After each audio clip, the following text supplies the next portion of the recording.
What's up, guys? Today's episode is my third time interviewing this wonderful man. He is the one and only Bassem Youssef, a man whose name I should not have to explain to you, but if you have your head up your ass and not in the news, this is a man that is a genius superstar, next level talent that got kicked out of his own country for being too much of a badass. Now, I have a very exciting announcement.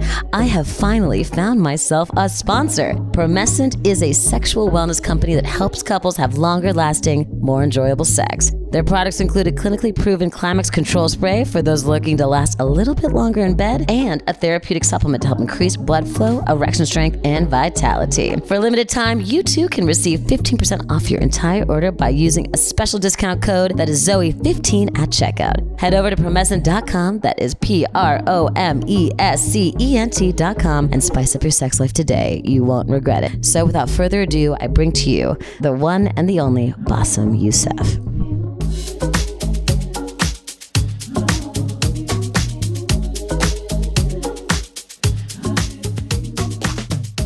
Hello. Hi, how are you doing? So, as this is our third podcast, It's been many, many years I've had the opportunity to talk to you and learn from your brain and learn from your life experiences. And if you wouldn't mind introducing yourself one more time. All right, my name is Bassem Youssef. I used to be a heart surgeon in Egypt. The Arab Spring came and I found myself hosting the biggest political satire show in the Arab world. So I was always mesmerized by The Daily Show by Jon Stewart. I always watched it on the internet.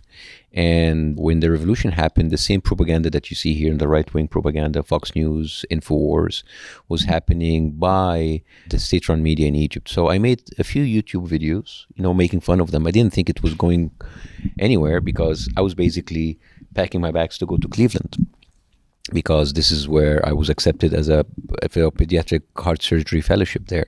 And then before I know it, the videos went viral, and then I was offered to host a TV show, which was the biggest show there. And I had 40 million people watching the show, but as many people watched the show, also many people hated the show, especially people in authority, people on the right wing, people in the Islamist, pro-military.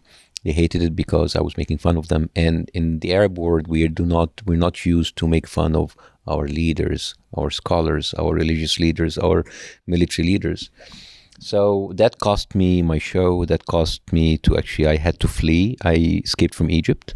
I left a dictatorship and I came here just in time as you guys starting your own, which is great. I came here as Trump is becoming president, said fuck my life. So, and now it's been a roller coaster for me, because to be something huge and big in your own country and you're coming here and you're no one, basically, I'm starting from the beginning. I'm starting all over again. And it's hard, it's still hard. There's a lot of uncertainty that overshadows my every day. Will I make it? Will I actually make it in this country with a new language, with a new audience? Because these are not my audience, they're not my people. And I don't know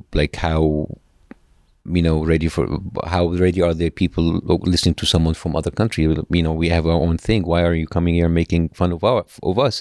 Some people accept it, some people don't. But also it's a very saturated field, the field of comedy, the field of stand-up comedy, the field of performance, the field of writing. So I'm basically competing in the most difficult city in the world, Los Angeles, in the most difficult field, which is field of entertainment, and I'm an outsider. So this has been my struggle, trying to reinvent myself in a new country after leaving everything behind. So that's what defines my struggle here in America. And so that is my entertainment / comedy / performance side. And Bassem, where did I meet you?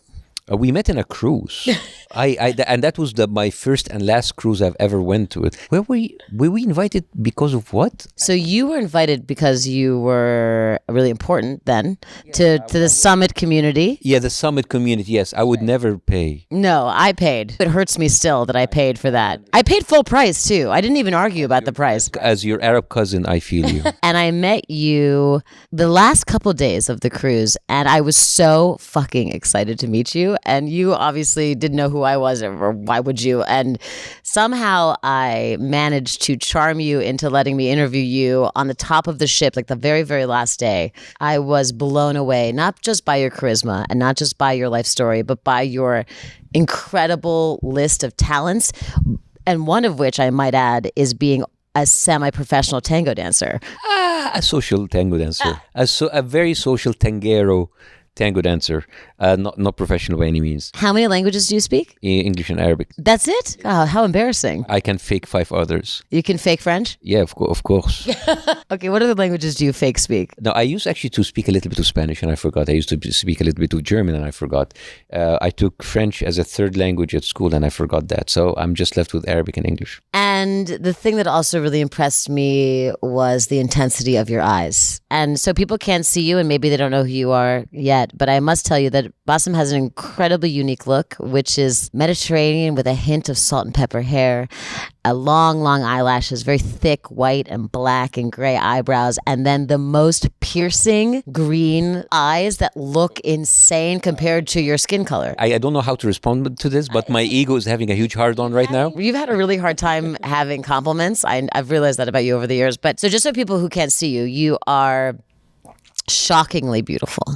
It's a kind of face that would have been famous in the 1950s. You have a face of true character with eyes that pierce your soul. And it's weird because it's hard to look directly at you because you feel like you are looking into parts of me I don't want people to see. Enough talking about my eyes. All right. More importantly, something that I've noticed about you since I've last seen you is you are about 2x the size of what you once were. You look slightly like you discovered the secret of the ooze, which was the Ninja Turtle lime green toxic waste that turns them into superheroes. You have legitimately tripled in size. No, it's the same size. It is the same size, but I am just becoming more focused on nutrition and workout, so I'm much more lean and I'm much more shredded, and this is basically my midlife crisis. Some people go out and buy a Ferrari. You want bought a whole new body. I bought a whole new body. That's what I've been, and I told my aim is to have the 3 Fs: fucking fit by 50, and then I can have a Ferrari, and that will be 4 Fs. So, are you technically not fit right now? No, I'm much fitter now. I'm much fitter now, but I want to be even more fit when I hit my 50. I'm 46, so I have 4 years to be fitter than this. Oh yeah, I'm gonna be like a Marvel movie kind of superhero fit. You kind of already look like a bad guy from a Marvel movie. I'm gonna be even better. I'm gonna muscle them into casting me. Oh, yeah. Congratulations. But also, the reason why I'm really focusing on this is that last year I started a platform called Plant B. And we've discovered it's not Plan B, which I've used a lot to make sure I don't get pregnant after unplanned sex. It's a T. It's a hard T. Plant B. Yeah. And it's a play on plant-based diet. Or a play on chicks who are equal opportunity hoes and just don't want to get pregnant. Whatever. Or like you tried every other diet, why don't you try another plan? Try plants, try Plan B. So the whole idea is when you talk to people in the Middle East, and veganism is like you have insulted their mother. So for us, it was an uphill battle to convince people. Of course, there's a lot of resistance. Like here, there's a lot of resistance. But thousands of people actually converted and tried actually and improved their health and their chronic disease because of the videos that I've made and the platform, the website. So I'm taking it to the second level. I went out, I raised money, got investors, and now I'm starting a platform which is going to be the Amazon of wellness. Meaning, just through the app or the website, you can order food that is catered to your condition. You can have doctors and health coaches that through telemedicine that they can advise you on how to change your lifestyle. We'll have meditation workouts, all tailored to your condition, whether you have an autoimmune disease or arthritis or heart disease or cholesterol, hypertension, or you don't have any chronic disease but you want to be in a better shape or you want to feel healthier. So this is a huge thing. This is something that has not been done in the world. Most of the services out there, you either have consultation or you have food. We're having both of them. And these are all going to be done through doctors who have specialized in treating people's diseases through diet. So let's remind everyone that you are technically a doctor. Yes, I used to be a heart surgeon. So how many years have you studied to do medicine? 7 years plus 12 years of practicing. Okay, so you have what some would say experience in actual medicine. Yes. Okay, so you're not just like some yoga girl on Instagram. No. The doctors who are going to put the consultation are doctors who are practicing in the United States, who have been actually helping thousands of people reversing their chronic disease through plants. When was the last time you ate meat? It's going to be 7 years this September. Do you have like an anniversary? Yeah, 15th of September. That's I'm going to hit 7 years. What about cheese? No. So I would say in the past 3 years, I ate meat twice and I ate cheese 4 or 5 times. Was it orgasmic? No. Every time I eat it, I regret it because it doesn't taste or feel good anymore. So there was like, they were serving small sliders, burgers. Oh, you know what? I'm going to eat a slider. I ate it. I didn't enjoy it. And for 2 days, I had like horrible stomach ache. Cheese. Yes, I miss cheese. I eat cheese. And then for like just half hour passed by and I'm having like knives in my stomach. So the more like I stay into it, the more comfortable I am with my food choices. It's kind of like a drug addict in a way. Like sugar. Sugar, for example. I mean, sugar is vegan, but also it's plant-based whole food diet. So we do not eat sugar. So what do you eat? Mostly grass clippings? I eat spinach, arugula, tofu, seitan. I eat all kind of beans. I eat oatmeals. I eat fruits. I eat nuts. I eat everything else. I don't eat fish or chicken or meat, but or eggs or cheese, but I don't miss them. And also the thing is, not every person who's vegan is healthy, because you can eat Oreos. Oreos are vegan, but they're terrible. Sugar is vegan, but it's terrible. Like all of the sodas are vegan, but they're terrible. So I used to put, like as a Middle Eastern, we put a lot of sugar in our tea. So I used to put four spoons of sugar in my tea. Now I cannot even put a single I'm so jealous. I'm like a full-on sugar addict. I used to be a sugar addict, a cheese lover, a meat addict, all of that. When you first got off of meat and cheese and sugar, did you have like heroin withdrawal, like sweats? Not sweats, but I there was a lot of cravings. Did you have dreams about like eating like a full roasted lamb on a spit? It was cravings, but after 21 days, they're gone. I want to bring you back to something that you said. You said converted, which belies sort of a religious intonation, right? So do you kind of think that plant-based life is sort of something that people need to convert? No, I always tell people this is not a cult. It's not a religion. And even the people who go into plant-based diets, look, but I ate chicken last week. It's like, it's fine. It's not the end of the world. Is there a confession booth for new vegans? Like, no. Oh, bless me, Father. I've sinned. I had a barbecue rack of ribs. No, I tell people it's what you do 90% of your time. Even if you cheat once a week, if you do every, it's what you eat 90% of your time. It's your lifestyle. What if it's mostly dick? Is that vegan? Well, it depends if the guy is vegan. Interesting. So if the guy eats meat, it's not vegan. That is pseudo meat. It's like tempeh. I'm just trying to get the rules. As someone who is a self-proclaimed hedonist in every way, who wants very much to live a cleaner life, I just want to make sure that I understand the rules around dick, because I don't want to cheat. If I convert to this new religion, this plant-based religion, I want to make sure that I don't cheat and have to do a bunch of Hail Marys and be beaten by some bald man in a robe. You'll be allowed To eat all the dick I want. Yeah. Okay, cool. Just checking. Okay. So we got into the food stuff very quickly. I was sort of setting that up for later, but how did you get to here? 15th of September, 2013, I met a friend of mine from school, very old friend of mine in school. I haven't seen him in years, and I have known that he was diagnosed by MS, multiple sclerosis. And for me, a multiple sclerosis is the boogeyman of medicine. There is no cure, there's no reason, there's no etiology, and there's no treatment, there's nothing. So I wanted to meet him because I called him and he said, no, I'm good now. That was in the past, and I was diagnosed 8 years ago, but now I'm fine. I was like, what do you mean fine? Nobody comes back from MS. MS is one of the most vicious, progressive autoimmune disease, especially if they were like the higher grade or the most progressive diseases. So I met him and he said, well, he was diagnosed in 2006 in Mayo Clinic, and they told him 5 years from now, you're going to be on a wheelchair. 10 years from now, you're going to be totally incapacitated. And I've seen those MS patients living vegetative life on its ventilator, 32, 33 years old, and they die. But he said, I changed my diet and I did water fasting, and I switched to plant-based diet. And he just we talked for 5 hours. And I remember that because we sat in a restaurant and I ate my last double cheeseburger and fries and soda. Now, I mean, I can't even remember now how like good or bad it's just so much in the past. But then I said, fine, I'm going to convert tomorrow. He said, everybody says that. It's like, no, I'm going to... You keep saying convert. Well, it's convert, switch. You just change your lifestyle. It's a transformation. So I did, and I told them I'm not going to stop at me. I'm going to create the biggest community of plant-based diet in Egypt and in the world, which it's happening right now. What I've done in the past few years with plant-based diet, that was totally unexpected of me. And I didn't expect it to be that big. And now we have serious investors. We have serious money coming in. We are revamping the whole website, creating a new app, bringing in like chefs and doctors. And now we're having 2 shows on television coming up in the Middle East.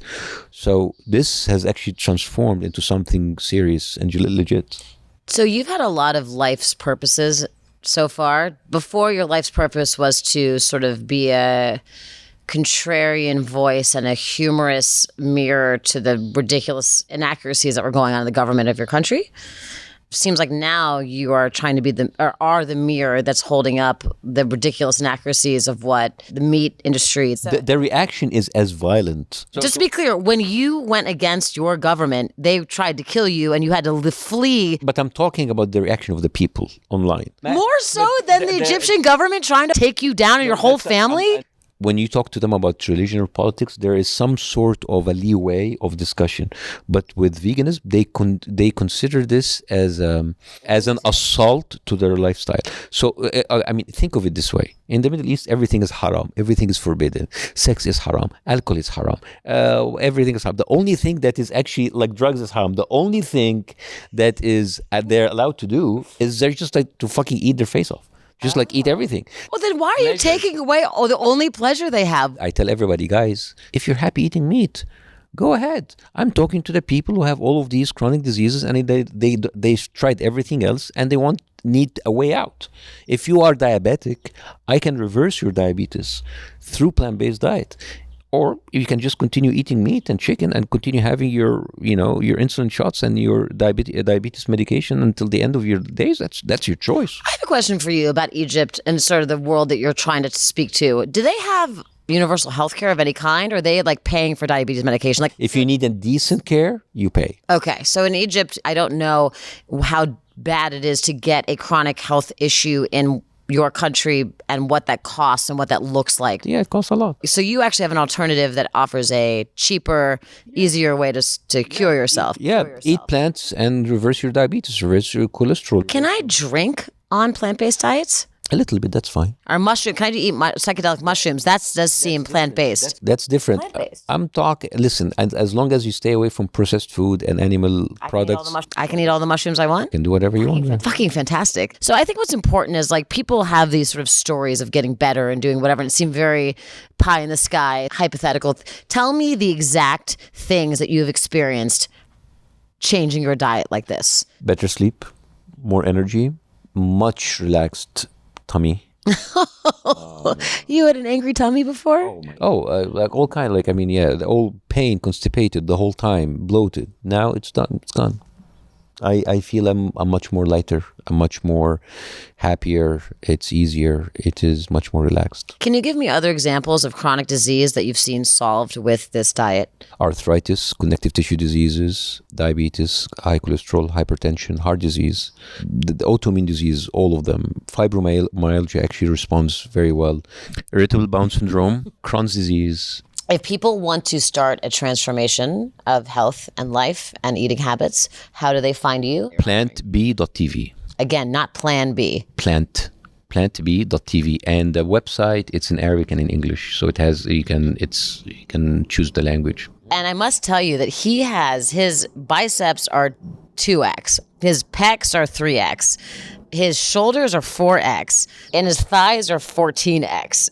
He kind of looks like a cartoon army man now. It's very odd. I mean, it's good. You look great, but it's a lot. Your body has changed a lot. So he must be right. This plant-based stuff must be working. Yeah, it can work. Since we've now deeply got into that, I would like to ask you now, why the fuck the U.S., with so much access to PPE and doctors and ventilators and hospitals and preparation, we had warning signs from Italy and from the Europe like way ahead of time and from China.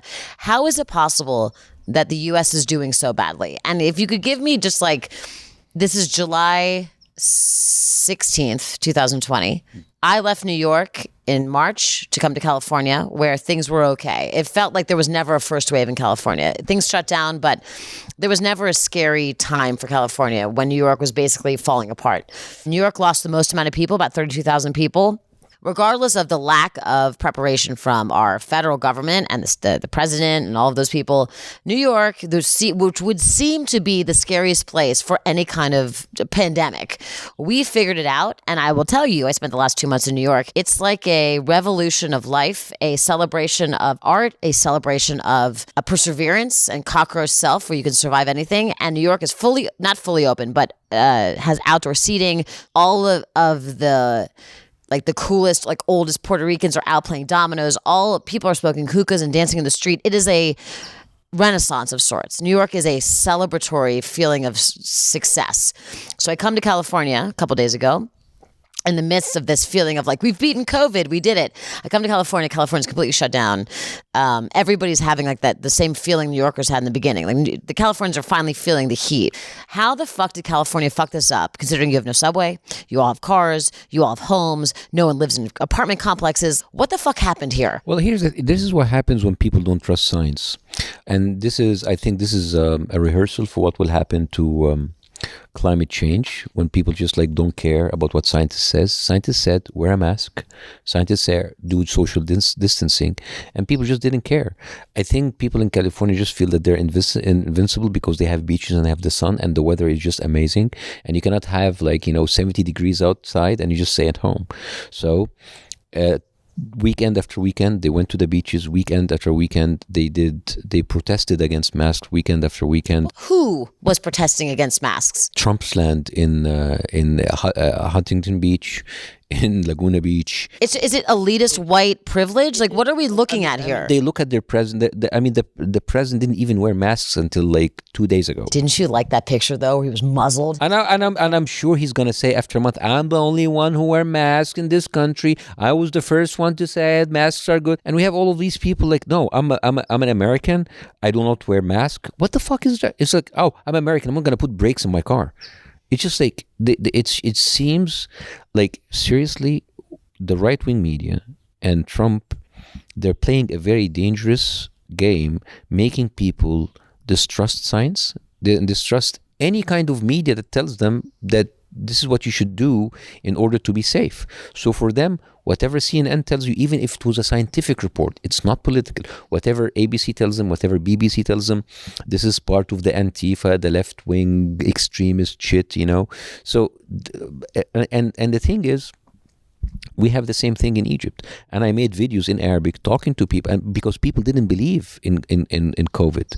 They say, oh, it's made up, it's a conspiracy, there is no virus. And then the same people who said that died with virus. There was like a guy who attacked me personally, and he said, like, oh, this Bassem Youssef, what do you think he is? He's just living in America and he's just like dictating to us what he does. He died 4 weeks after that. Did you feel good or bad when he dies? Of course I felt bad. Wow, you're a good person. Because he said like all of this, there's no, and then he videoed himself from his deathbed. What? Saying like, I am dying, I was wrong. No. Yeah.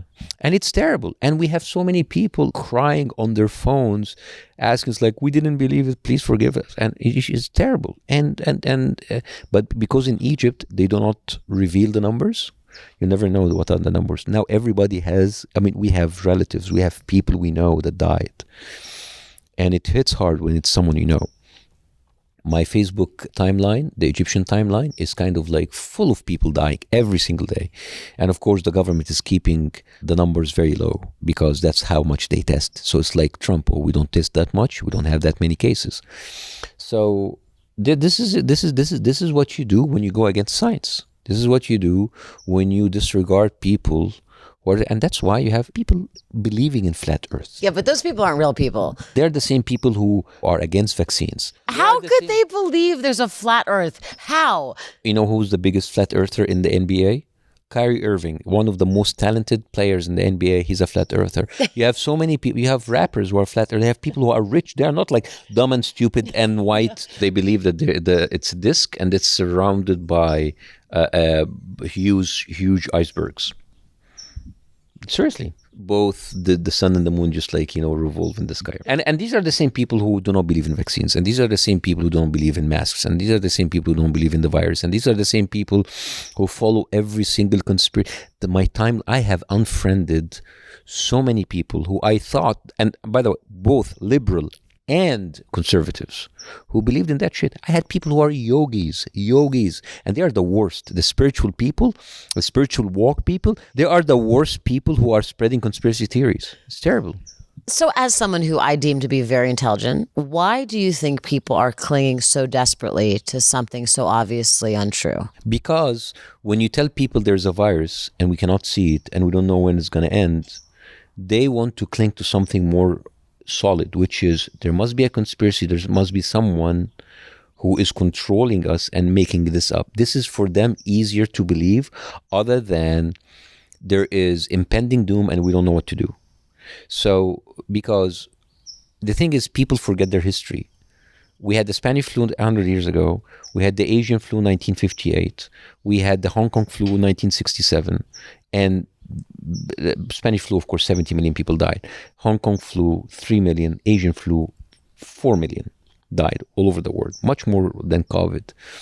And we do not remember, people get so used into their comfort and their easy life, they forgot that famines, plagues, and wars is a part of humanity, part of human history.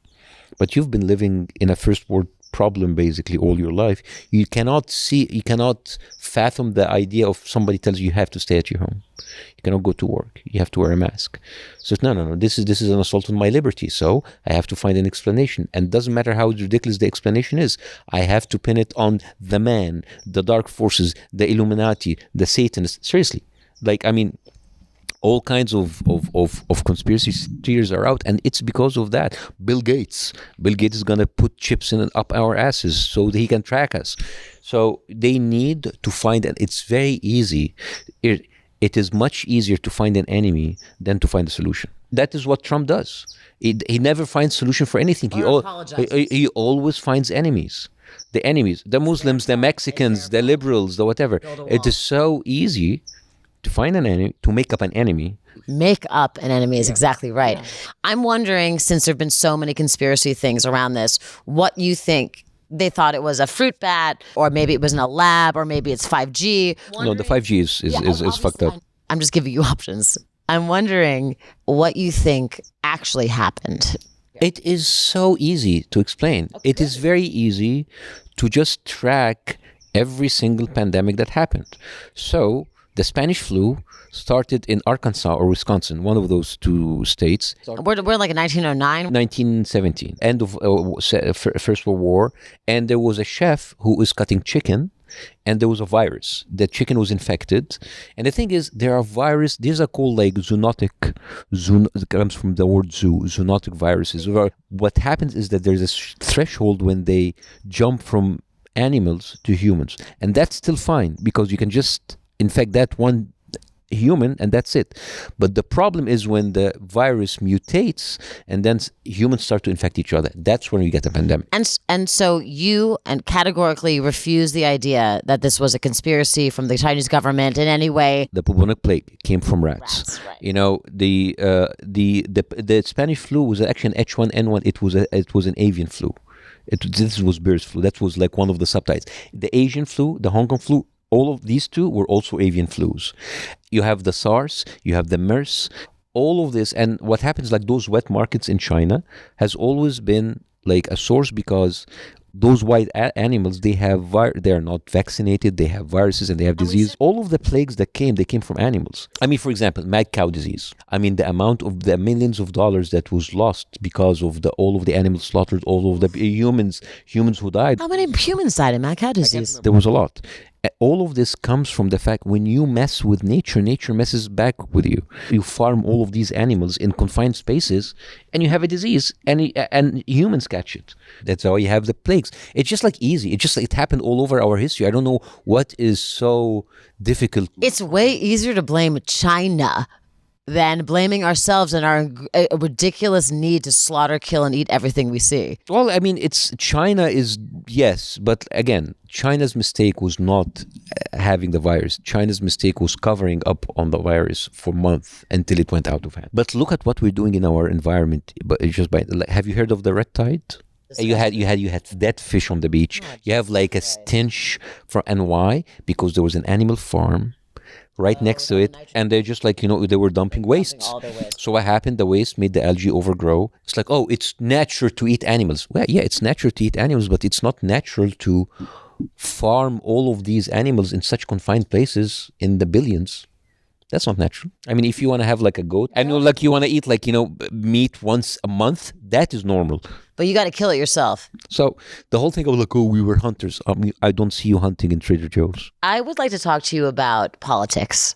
Now, this is a much discussed subject, and I am not the most educated, but I think I'm pretty educated. And I try to read a lot and keep involved in what's happening. And the thing that I keep feeling is the more I read and the more I listen and the more I try to engage myself in what's going on, the less educated I feel and the more despondent and lost I feel. Can you tell me whether and where you think we are as in American politics, and do you think Trump will win? Do you think there's a chance that we can overturn all these Republican good old white boy fucking racist rednecks? Do you think that the Republicans are on a long-term plan that somehow the Democrats take over? I don't know. What do you think is going on in American politics? Every time a Republican won, especially in the past 20 years, they won because of lack of voting from the liberals every time. Lazy fucking liberal, pretend to care but don't actually leave their house. Al Gore and Bush, you have Bush and Kerry. People just didn't go out and vote, even after the disasters that George W. Bush did. Trump and Hillary Clinton, very obvious. Just people say the people just became complacent. For example, after Trump won, we had the biggest women march. And then 2 weeks after, there were local elections. How many people showed up? 12%. This is not how you win politics. You cannot win politics by smart jokes and smart signs you put on Instagram. Do you think the problem is actually Instagram and social media, where people think that they're doing action-based things that are just self-promoting nothingness and not actually voting? Yeah, real politics needs real work. It needs organizing, voting, getting out of your ass, go standing in line and vote. But marching, putting a picture on Instagram, I'm done, I leave. So that is why liberals everywhere get their ass kicked, because they're all about oh yeah, the show. But when it comes elections, the conservatives win because they're more organized. You technically were willing to die for democracy. And not that you wanted to die, but you did things that were technically could have gotten you killed. I did a show, and people also depended on the show to kind of fight for them. The answer is yes. All right, that's your opinion. So is the problem that Americans don't understand what's at stake and that we're not willing to fight or hurt for anything? They cannot imagine that they can actually live under a true dictatorship. The thing is, dictatorship comes in so many forms. It's controlling the Supreme Court. It's controlling the Congress, assigning federal judges, winning the local governments, the local Congress and Senates. That's where dictatorship occurs. It's not just the president. Do you know what always amazes me is when I was growing up and we were learning about the Holocaust, and I went to Germany, and I come from Zionist, immigrant Polish Holocaust people, and the thing that I never got, I was how did the German people not know what was going on, and how did they not do more? What I come to realize now is that your government can be doing things that basically show that you are propagating hate-filled, racist, Nazi-minded things, and I don't do enough about it. Well, there are people who tried, but they were stopped, and they were tried that they were punished, and because of because they speak about the most intelligent denominator, populism. It's religion, country, populism, nationalism. And if you speak up, you're either not believing or you're a traitor. But so, okay, let's pivot, if we can, to Black Lives Matter, racial protests against the police, defund the police world, right? So as somebody who's lived through, not the same, but like who's tried to support the people's ideology of what could be a better world, and so sort of the way that white people are sort of standing up for Black Lives Matter now, do you think, as many of my Black friends think, that this is all a Band-Aid that the Republicans and sort of like the more Nazi world of America is letting us have to like blow off steam and become complacent again? I don't think they're that smart. I think it's a Band-Aid if the liberals don't push hard enough in order to get real gains. In actual seats of the House and Senate. Not just like removing Confederate statues. I mean, it's a nice gesture. These are good symbolic victories, but this is not the issue. So I'm just wondering, as an outsider looking in to the protests about white people waking up to the reality that, oh yeah, we live in a systemic racist country. Do you think that anything that the white people, in quotation marks, and or Black people are doing to change the way that they're policed, the way that people are killed, do you think any of this is going to help? I think they need to have more surveillance on police. How do we do that? You can defund them. Who can defund them? Well, the states, because at the end of the day, they take their money from the states. So they take their money from the local government. The local government has much more power, but they are just letting it go.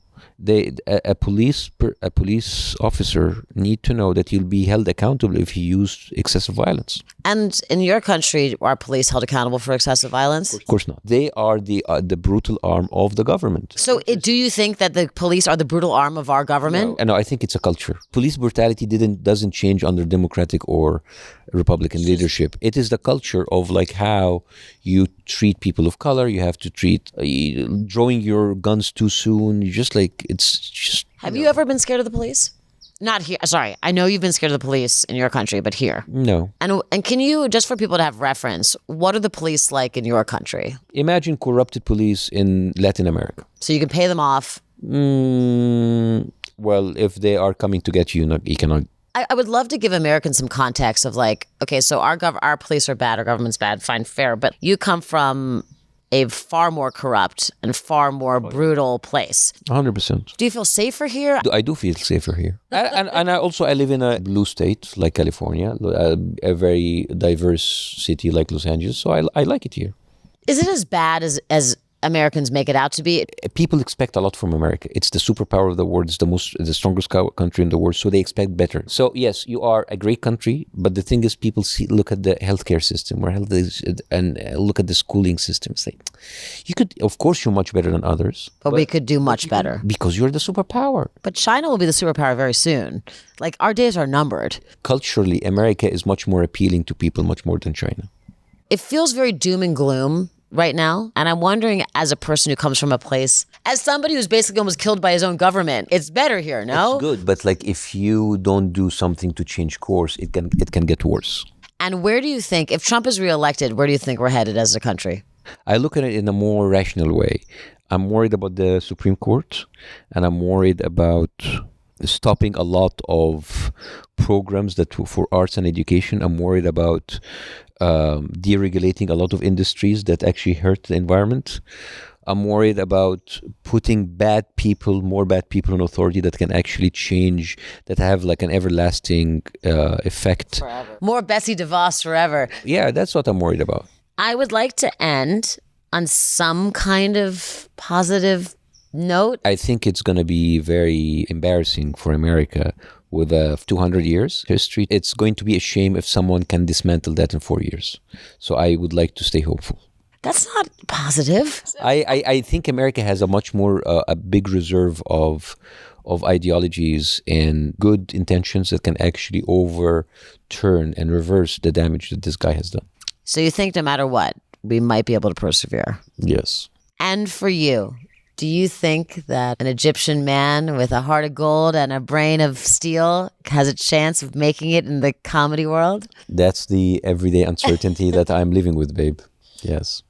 Anything else you'd like to say to the general public? So Americans, comes November, you go out, you vote, and it will not be so bad if you ate more plants. That's it. Bassem Youssef signing off from Beverly Hills, California. Oh, thank you. We're so fancy. Thank you very much.